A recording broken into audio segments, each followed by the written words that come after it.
Awesome. Welcome to NFL Clickbait Daily here on the funnest YouTube channel in the land where we provide the most clickbait as you can ever have. My name is Mike and my fellow Chase. What's up, guys? How we doing?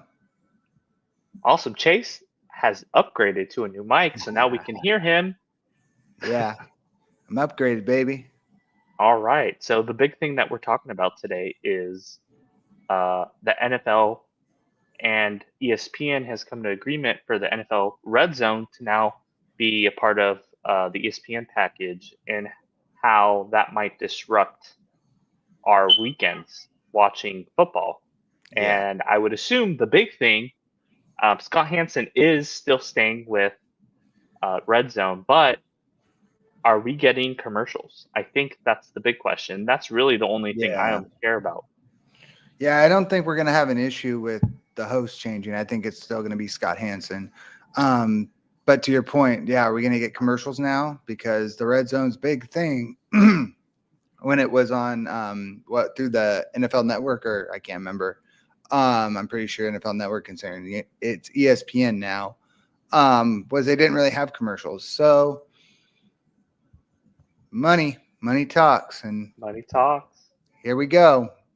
This is where we're heading, man. Everything's going to be monetized. Everything's going to be commercialized. Everything. I mean, it really stinks. It really does. Yeah, and so as we move into preseason week number 1 coming up in a few days, the big thing is gonna, Red Zone doesn't really take into effect into week 1, but with preseason, it'll be interesting to see how this plays out. I think a lot of teams are actually playing their starters this week, so that's something new. Yeah. Not all teams, but I think typically coaches with a new year. Sorry, not new year. A new like they just got hired, and then second year coaches are really going into that. And I know a lot of the coaches in the Kyle Shanahan's coaching tree are not. They're usually not playing their starters for week 1. Typically not even preseason. We might see week 2 and then a little bit in. I think week 2 ends up being like the dress rehearsal, and then week 3 is like no one plays. So Yeah, I mean, it used to be, you start nobody's the first couple weeks, and then the last week, you get some starters in, but things have changed now with how injuries happen and all that stuff. Some teams won't even play their guys. So,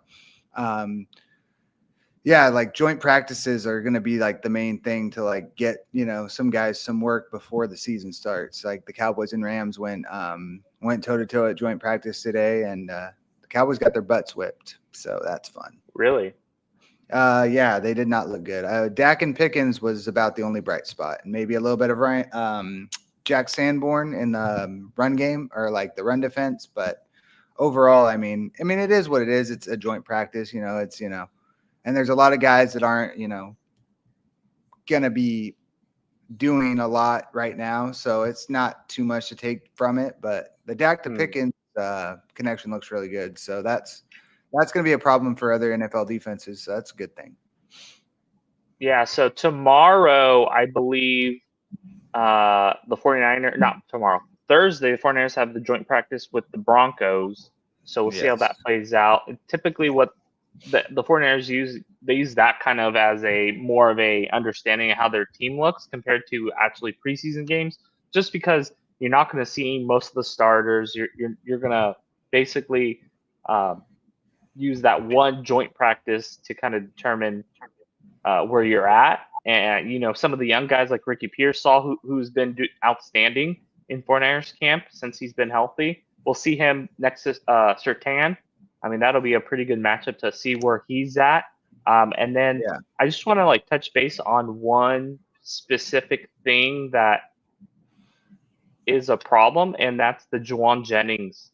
He initially came into camp, was practicing, and then the day before camp, he supposedly has a calf injury. Came out to practice, and then he had a calf injury. Now, it seems like it might have turned into a hold-in until he gets paid. We'll see.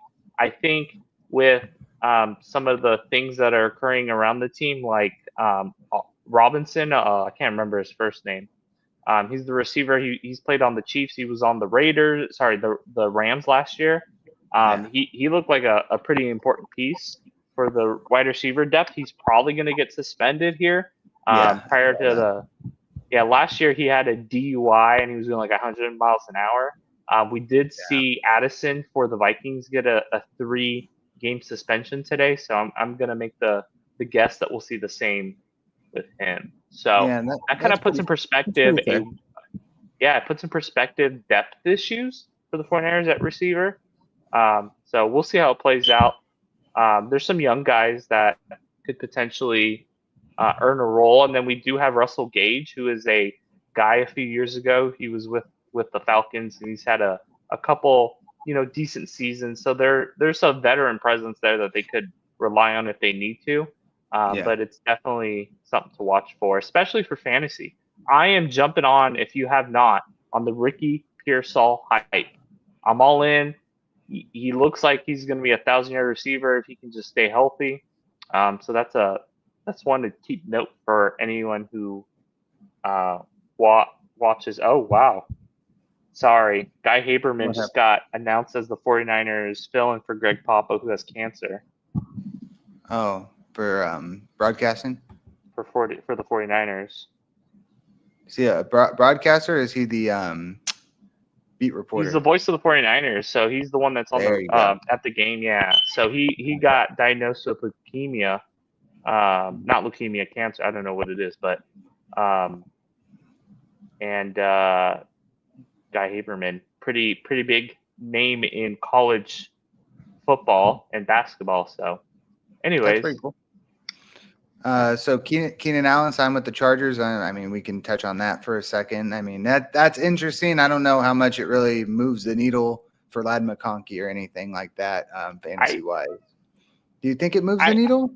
I think in fantasy, in a team that does not, it's not primarily a passing team. They're going to try to run the ball and then put the offense in short distance situations to then pass. Okay. I would be concerned that the opportunities might be, I'm not saying gone, but they may be, balanced out amongst, they have even a young guy. They got Trey Harris that they drafted in the second round. That's true as well, yeah. And he's still got Quentin Johnson lying around there somewhere. So, maybe he gets moved. Who knows? But I will say, Ladd McConkey was already on my, where he's being drafted. I am already concerned. And now they have Keenan Allen, and I'm like, yeah, that does add concern. Yeah. Yeah, a little bit. Yeah. Fun stuff. Is there anything else you want to talk about? I just wanted to test out this mic and see how it sounds. I like it. I like it a lot. Perfect. Well, with that, we can end what? Actually, real quick. Jerry Jones opened his mouth again, saying he all of a sudden is not optimistic that Micah Parsons will be in uniform for week 1. So take that with a grain of salt, because that's Jerry being Jerry. That's Jerry just talking out of his butt. But so that's an interesting note. I mean, who knows? Maybe Micah Parsons actually gets traded. I doubt it. I don't think it's traded, but I think there's a huge possibility he's not playing week 1. I just don't think the reason I don't think he will reason I think he'll be there week 1 is because I don't think he wants to miss game checks. I think at the end of the day, I don't think that's going to help him at all. And the Cowboys aren't going to do anything. Oh, if they look bad on the field, Jerry doesn't care because he knows. I mean, he could be willing to miss a game check, a couple game checks to really scare the Dallas Cowboys. And any time missed is going to be really bad for him and for the team, because there is going to be rust being built. He is not there in camp. And once the season starts, it's hard to kind of get into what you've already missed because you got to catch up. So 100%. I agree. Again, very much concerned that this could potentially put the Dallas Cowboys in a really rough spot and could kind of put a bad taste in your mouth going into the season. This could, I don't want to say it, but there's a lot of hype on the offensive side.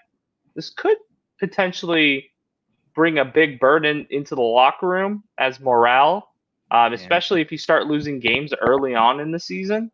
Yeah, I agree. And the schedule doesn't start off great. It's Eagles, Giants, Loss, Bears, and loss, Packers. Packers. 4 losses straight. No, I'm just kidding. We'll see. That would.